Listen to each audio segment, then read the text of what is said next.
The human body, as speaking now as a biologist and as a physician, was not designed to deal with the explosion of EMF activity in the environment. It's not just in the air, but in the ground, and that's New York City, in the land, in the sea, everywhere. There's EMFs everywhere. You can't escape it. It's in the apartment buildings. The smart meters are in the apartment buildings. And this affects us. We are ultimately an electromagnetic field. Everything that happens in our body is a series of chemical reactions that are electrochemical reactions. Nerve transmission is electricity. That's how it happens. The way we survive, the way we live, the way our brain works is through electricity. The conduction of electrical impulses through nerve axons is how we live. And that's all electricity. We have an electric field around us. 20 years ago, conventional scientists would laugh, oh, we don't have an electricity. It's like they forget their first year of physiology where they talk about the electromagnetism of nerve impulses. You can measure that now. Carillion field is not just some mysticism or crazy stuff from alternative doctors. It's real. We're an electromagnetic field. And if you don't think that all this electricity, which is all new, hasn't been tested, hasn't been put through clinical double-blind studies to see whether it's safe or not, is safe, it's a big risk. And we're all taking a risk. And I live in New York City, and I'm taking a risk. But then you move out to the country, and you have cell phone towers sprouting everywhere. My friend in Holland said that in the last 10 years, they've built 10,000 cell phone towers in Holland, which is a very small country. There's nowhere to go. You go to Australia, there's cell phone towers out in the wilderness now. So it's everywhere. One of the things that's concerned me, of course, children are the future of our country, of our planet, is that they're basically plugged into computers 24 hours a day. I think even when they sleep with their computers. Textbooks are now on computer. When I was in school, we actually had regular books. They don't use that anymore. It's all on computer. All their tests are on computer. All their communications with the teacher. You don't raise your hand and ask the teacher. You go on, you email them. It's all on computer. I see this in my nieces and nephews, young nieces and nephews. They're basically tethered, is the word you've used, tethered to the computer all the time. They walk around with their iPhones. They walk around with their iPads. They walk around with their Kindles. They're always on the computer. This is electromagnetism going right into their body, which is an electromagnetic field, and there's unquestionable damage from that. There's no question that this is causing some disruption in their own electromagnetic field. And if we go back to what I said earlier, we are many things. Yes, we're a chemical body. We have vitamins and minerals in our body, but we're also an electromagnetic field, and it's the electromagnetism that allows us to survive. That's how nerves work, which controls everything. And there's no way that you're attached 24 hours a day or 16 hours a day, to be more literal, to a computer or an iPhone or an iPad or a Kindle and not have disruption of your own nervous system. How is that possible? And they wonder why ADHD is exponential. Why is it exponential? Well, gee whiz, you're affecting the brain with all this electromagnetism. Might that have an effect? No, I don't think it's the only effect. We could talk about vaccination too.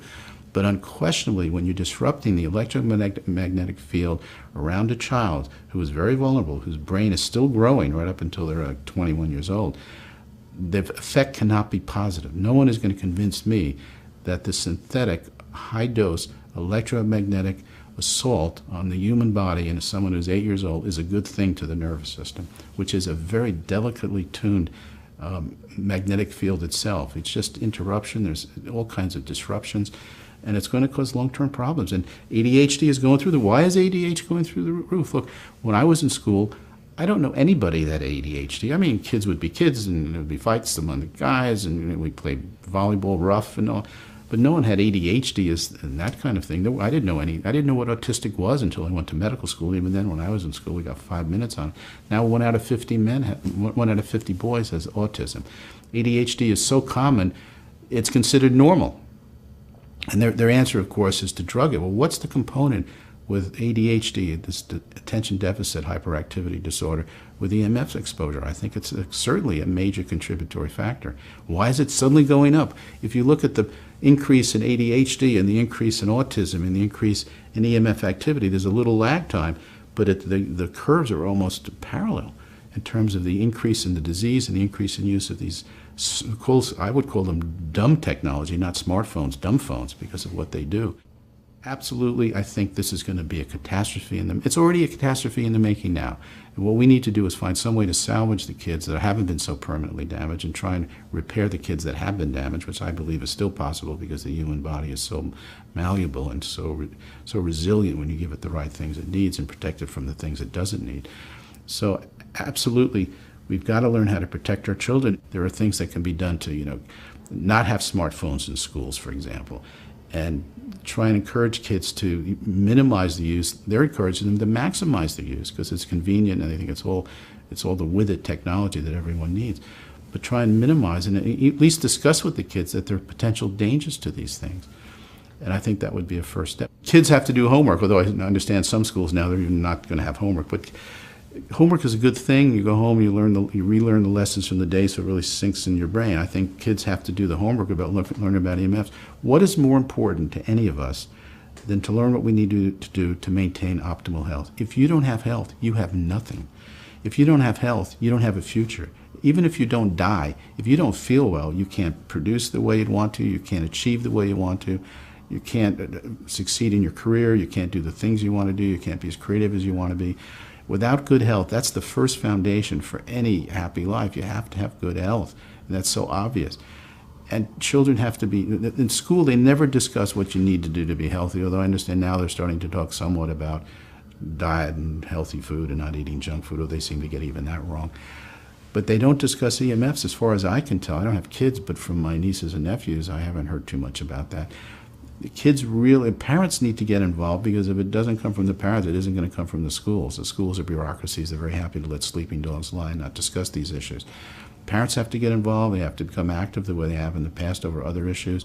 They have to start, the parents have to do their homework, and their kids have to be involved. Now, the worst thing we can do is scare all our kids. You touch the cell phone, you're going to have a brain tumor. But they have to be taught that these things are not without a downside that needs to be seriously considered, and that there's a price to pay for the reckless use of this modern technology. And there are people, smart people, working very hard to try and keep the damages to a minimum. And all of this has to be researched. The parents have to start getting involved, because the schools aren't going to do it. If the parents put pressure, the schools will start looking into it. Get your kids to understand that this isn't just fun and games, that you're affecting your nervous system every time you plug on your iPhone. And people wonder, why are brain cancer levels increasing? Why are these rare cancers increasing in children? Of course it's increasing. Yes, it's a complicated issue. It's the increased pollution. Pollution isn't getting better, it's getting worse. The quality of the food for the average person who doesn't eat organically is not getting better, it's getting worse. GMOs are a nightmare. That didn't exist 15 years ago. GMO foods, I believe, are toxic. And then you get the whole EMF thing, which is like this hidden mystery that no one is addressing. Even people in the alternative world tend to ignore it. It's no longer enough to eat organically and do your carrot juice and take your supplements and do your detoxification. Great, but what are you going to do about EMFs if you're living above a router that's giving you, enough electricity to send a rocket ship to the moon? It's a real serious issue. There's no question in my mind that not only are the traditional diseases increasing in incidence because of EMFs as a contributory factor. I'm not saying they're the only factor, but they're a contributory factor that's really, I believe, going to be seen to be really deadly. Things they don't like to do is just create fear, which is easy to do, and there are a lot of frightening things out there. But our whole approach in our office is that even with the worst cancers, people can get well. It just takes more and more work because the environment is out to get you, and the environment is not getting better. The environment's only getting worse, and that includes the food, the pollution, and the EMFs. People have to become educated. No one's going to do it for you. The local town council isn't going to do it. The government isn't going to do it. The FDA, the CDC, the NIH, they're not going to do it for you. You have to become educated yourself. You have to do things in terms of your food. Find the best quality food, non-GMO, organic. Take the supplements that you think you might need, and find a doctor that can help you. And learn about EMFs. If you don't learn about EMFs, it's not just a missing piece of the puzzle, but it may be like 80% of the puzzle is missing. I've had patients that no matter what they do, they can't get well. It turns out that someone built a cell phone tower 100 feet from their home, and they didn't think that was important because they haven't been trained to think that that's an issue. And I had that particular patient move, and suddenly she started doing better. So these are real issues. Now, you don't want to say, oh, God, I have to move my house. But there are things you can do. Everyone has to become involved in this if you care about your health. If you don't care about your health, just continue watching TV, get exposed to the EMFs, hope you don't get brain cancer at age 50. But if you're concerned about your health, concerned about your children's health, concerned about living the most productive and happiest life you can live, you got to work at it. One of the most common problems in my practice, and it's gotten worse in recent years, I've been in practice 27 and a half years, and I can see the changes in my own professional lifetime. One of the biggest issues now is insomnia. Even people who aren't cancer patients always have anxiety. But even people who aren't cancer patients will come in where their biggest complaint is sleep. They haven't slept well in years. they can't fall asleep. They wake up in the middle of the night.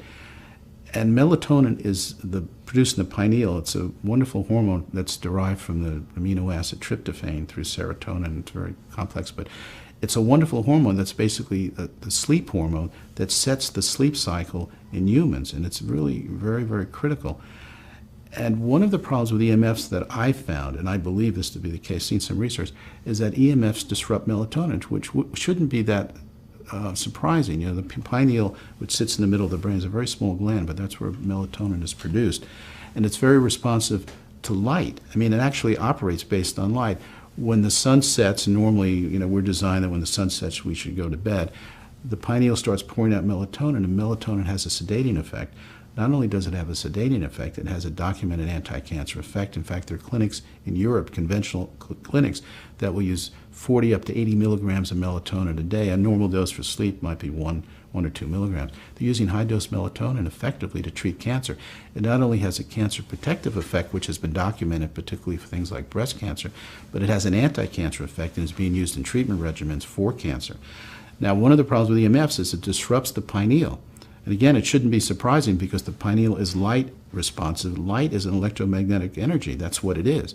So the fact that EMFs are not going to disrupt the pineal is, you know, it's logical neurophysiologically. We would expect EMFs to disrupt, if anything else, the pineal, which exists to be sensitive to light. As the rays of light decrease, as night comes, the pineal turns on and sends off melatonin. Well, EMFs can mimic light. And the light that actually is, when the sun rises, we wake up because all light, whether it's synthetic, artificial, natural, or synthetic, gives off a blue wavelength. You can't see it, but all light has a blue wavelength that stimulates the wake-up center in the brain and shuts down melatonin. Now, blue light is an electromagnetic field. That's what it is. It's electromagnetic energy. Although it's called blue, you can't even see it. EMFs work like blue light. And they basically directly stimulate the pineal like the blue wavelength and turn off the pineal, shut down melatonin production, and disrupt sleep. And people will sleep lightly, or I have patients that they'll sleep 2 hours a night. It's because they're not producing any melatonin. Why? Well, they were on their computer all night, which gives them from the light, the blue light, but also the EMF, which works like a blue light. And that will disrupt the pineal and the production of melatonin, and it's increasing their cancer risk. There's no question that low melatonin levels are associated with increased levels of cancer, particularly hormone-dependent cancers like breast or prostate cancer. So there's no question that the EMFs are having a profound effect on the pineal, and as a result, a profound effect on sleep patterns. I mean, insomnia is epidemic. The costs of sleeping pills in the U.S. is in the billions, and it's among the most highly prescribed drugs. And what's the reason for that? It's the melatonin disruption. What's interesting is some of the newer drugs like Lunesta are actually trying to mimic the normal melatonin production and encourage melatonin production. Because there's a much easier way of doing it, but it's not prescription. You take melatonin. Why take a drug to stimulate melatonin production when you can take melatonin? Or an even smarter way is to try and avoid EMFs, particularly late at night when you want to go to bed, because that's going to have the same effect as blue light and turn off the pineal, stimulate the active centers in the brain as if it were daylight, and you're not going to go to sleep. EMFs can have the same effect as full sunlight, even if you're in a completely dark room. That's why the sleep experts, even conventional sleep experts, tell people if you want to sleep well, keep all the electricity out of your room. Even conventional sleep center specialists, who notoriously are 100 years behind everything, are starting to tell patients you got to have no computers in the room, no iPhone, you can't be on your iPhone. The reason is not only the blue light from the light of the screen, which will stimulate the active centers, but the EMFs work like a blue light and shut off the pineal, shut off melatonin. If you think